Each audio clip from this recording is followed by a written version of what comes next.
Alors, quand on parle de spécialité fiscale, moi, pendant un moment, j'étais sur l'aide sociale. Alors, comme je ne connais rien à l'application, j'ai dû payer 40-45 $ un comptable pour me faire l'application. Donc, en fin de compte, on doit payer pour prévaloir ses droits. Et je trouve que c'est pas normal. Les clientèles qu'on aidait, c'était, oui, des prestataires d'aide sociale, mais beaucoup aussi d'étudiants, de travailleurs au salaire minimum, beaucoup de personnes âgées aussi. Beaucoup de personnes ne faisaient pas leur rapport d'impôt, ne produisaient pas leur déclaration de revenus, donc se privaient de certaines prestations gouvernementales. On n'a qu'à penser au crédit d'impôt pour la solidarité sociale. Bonjour, comment je peux vous aider? Je viens parce que j'ai pas reçu mes allocations là, du 1er juillet, les allocations familiales, puis je sais pas pourquoi. OK. Avez-vous fait vos impôts cette année? Non, mais c'est parce que la clinique était fermée là, pendant le confinement, puis j'ai pas trouvé rien d'autre ailleurs. Ouais. Bon, l'affaire, c'est qu'il faut faire les impôts pour avoir l'allocation familiale. Le gouvernement se fie à votre revenu pour savoir combien vous donnez en allocation, puis c'est la même chose pour le crédit TPS, puis la solidarité sociale. Ben oui, mais c'est vraiment compliqué ça là. Je veux dire, c'est clair que si on a des enfants ou qu'on est sur l'aide sociale, c'est parce que ces montants-là sont essentiels. Ouais. D'ailleurs, le gouvernement est au courant que c'est compliqué pour plusieurs personnes comme vous de faire ces rapports d'impôts, mais ils font rien, ça ne change pas. OK.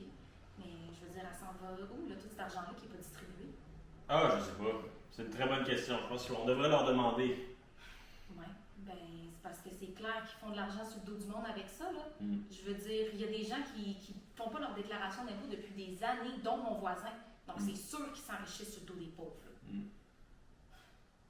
Toutes les prestations qui sont données par le gouvernement, que ce soit l'aide sociale, que ce soit la pension du Canada, que ce soit la CSST ou la RAMQ, c'est toutes des prestations qui sont données par les gouvernements. Il n'y a aucune raison qui peut justifier que ce système-là, que cette imbécilité de système-là, leur demande de leur dire au gouvernement combien il leur donne. C'est assez particulier.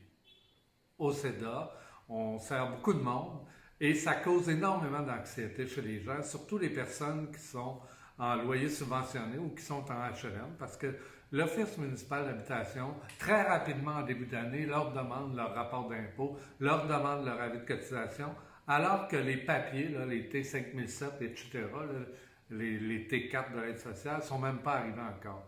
Fait que ça cause énormément d'anxiété. Les gens sont très nerveux. Coudon, c'est donc bien long, là. Il fait frette. Comment ça se fait qu'il faut faire nos impôts à chaque année, de toute façon? Ça coûte cher faire mes impôts. En plus, il faut que je fasse mes billets. Ouais. Moi, il faut que je batte tout le temps avec faire mes impôts. Pourquoi? À cause, j'attends mon papier à HLM. Hein? Ça fait 30 minutes que j'attends, moi, pour faire mes impôts. C'est pas quand je vais passer. Ah ouais, êtes-vous sérieux? Oui, Ça se peut que je passe pas aujourd'hui? non. C'est parce que j'ai des choses à faire, là, moi. Oui, pourquoi? Bonjour, Bonjour. comment je peux vous aider? Je viens pour la clinique d'impôt. Oui, alors prenez ce numéro. Vous êtes le numéro 41, vous allez vous asseoir dans le corridor. OK, mais est-ce que vous savez combien de temps ça va prendre, là? Parce que moi, j'ai un rendez-vous à 15h pour la banque alimentaire, puis après ça, à 16h, il faut que j'aille chercher mes enfants à l'école. Je comprends. Désolée, je n'ai aucune idée quand est-ce que vous allez passer. Désolée, madame. Bonne journée. Mais là, qu'est-ce que je fais, là? Parce que là, il faut que j'aille chercher les jeunes tantôt. J'ai dit, faut que je reste toute l'après-midi, j'ai même pas amené de lunch. Hey, c'est assez décourageant de faire ça toutes les années, là. Je comprends pas pourquoi faut faire ça.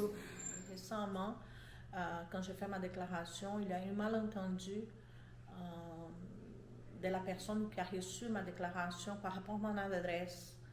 Et le fait qu'il y a eu une erreur avec mon adresse, tout simplement, je suis restée un mois sans avoir les droits de recevoir mes prestations d'allocation familiale.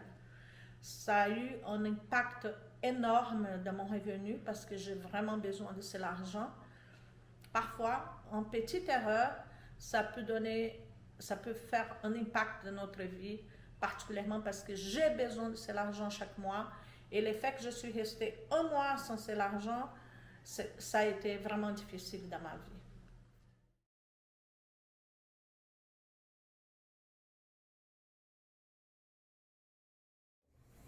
Salut Daniel, je peux te parler 2 minutes? Oui.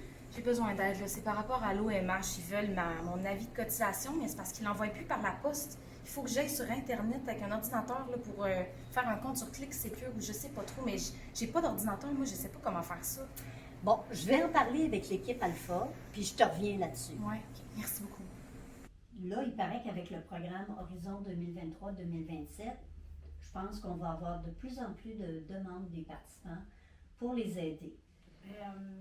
Oui, mais tu as raison qu'il y a de plus en plus de personnes qui vont être dans sa situation. La fracture numérique là, est de plus en plus évidente. C'est pas tout le monde qui a accès à un ordinateur, à Internet, puis même quand tu as le matériel, c'est pas évident de s'en servir. Prenez juste le courriel, c'est pas tous nos participants qui ont ça, qui savent utiliser ça, qui le consultent. Toutes les compétences que ça demande. Mais quand va venir le temps de faire les impôts, d'après moi, les participants ne seront pas capables de refaire ce qu'on les a montré parce qu'ils vont être trop stressés à la maison. Fait qu'ils vont tous vouloir prendre un rendez-vous puis venir à la salle informatique. T'imagines-tu la pression que ça va mettre sur les groupes communautaires, tout ça? Écoute, c'est des grosses responsabilités. C'est qui va faire ce travail-là? Ça ne manque pas des personnes bénévoles, ils sont imputables, puis ça va recommencer à chaque année. Ça nous dit qu'avec Horizon 2023-2027, le meilleur n'est pas à venir pour les personnes analphabètes. Puis quand on y pense, là, le gouvernement, il a tous les montants des